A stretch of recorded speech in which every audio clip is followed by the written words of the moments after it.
શું થોડા વર્ષોમાં એક સમય એવો આવશે કે કોઈ પણ માણસે કામ કરવાની જરૂર જ નહીં પડે? આ પ્રકારની ચર્ચાએ છેલ્લા કેટલાક દિવસથી જોર પકડ્યું છે. આધુનિક ટેકનોલોજીએ માનવ ક્ષમતાઓનો વિસ્તાર કર્યો છે. ભવિષ્યમાં ટેકનોલોજી માનવ સંબંધ અને સર્જનશીલતાને નવા આકાર આપશે એ તો નક્કી જ છે.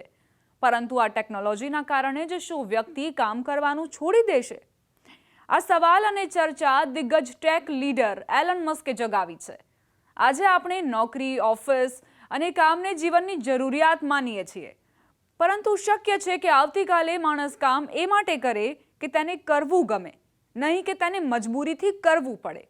કંઈક આવી જ ભવિષ્યની તસવીર દુનિયા સમક્ષ મૂકી છે એલન મસ્કે. ઝેરોધાના સહસ્થાપક નિખિલ કામતના પોડકાસ્ટમાં મસ્કે કહ્યું કે આવનારા 10 થી 20 વર્ષ માનવ ઇતિહાસમાં ખૂબ મોટો બદલાવ લાવી શકે છે. મસ્કના શબ્દો પર નજર કરીએ તો તેમણે કહ્યું કે મારી ભવિષ્યવાણી છે કે ભવિષ્યમાં કામ કરવું માત્ર એક વિકલ્પ રહેશે. જો ઈચ્છો તો જ કામ કરો. મસ્કનું કહેવું છે કે આર્ટિફિશિયલ ઇન્ટેલિજન્સ અને રોબોટિક્સ એટલી સ્પીડે આગળ વધી રહ્યા છે કે મોટાભાગના કામ મશીનો કરવા લાગશે અને માણસ માત્ર પોતાની પસંદનું કામ કરવા માંગે તો જ કરશે. મસ્કે આગળ કહ્યું કે ભવિષ્યમાં માણસ ઈચ્છે તો ગીચ શહેરોમાં રહીને કામ કરે, ઈચ્છે તો દૂર ગામડાઓમાં રહે અથવા ઈચ્છે તો કામ જ ન કરે. બધું વ્યક્તિગત પસંદગી પર આધારિત હશે.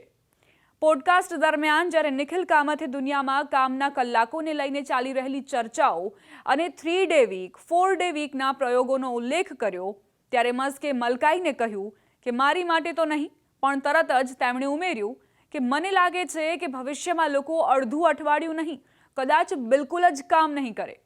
કામ એક પ્રકારનો શોખ બની જશે. આને સમજાવવા તેમની પાસે એક સરળ ઉદાહરણ હતું.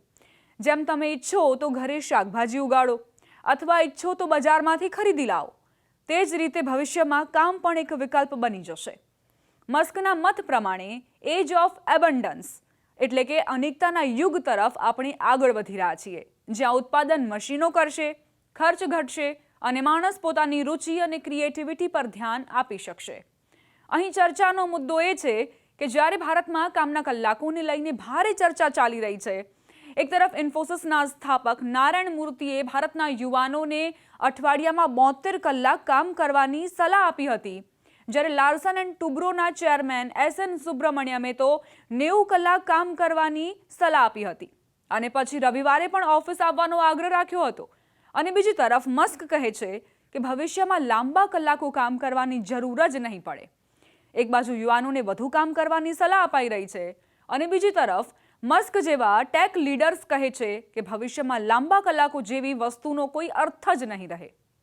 હા, નિષ્ણાંતો એટલું જરૂર કહે છે કે આવો યુગ ત્યારે જ શક્ય છે જ્યારે ટેકનોલોજીથી મળતા લાભનું સમાન વિતરણ થાય અને આર્થિક વ્યવસ્થામાં મોટા સુધાર આવે. કારણ કે જો કામ જ નહીં રહે તો કુશળતાની કિંમત શું રહેશે? એ પણ એક સવાલ છે. સવાલ એ પણ છે કે એ કરોડો કામદારો ક્યાં જશે જેનું ગુજરાન કામ થકી ચાલે છે?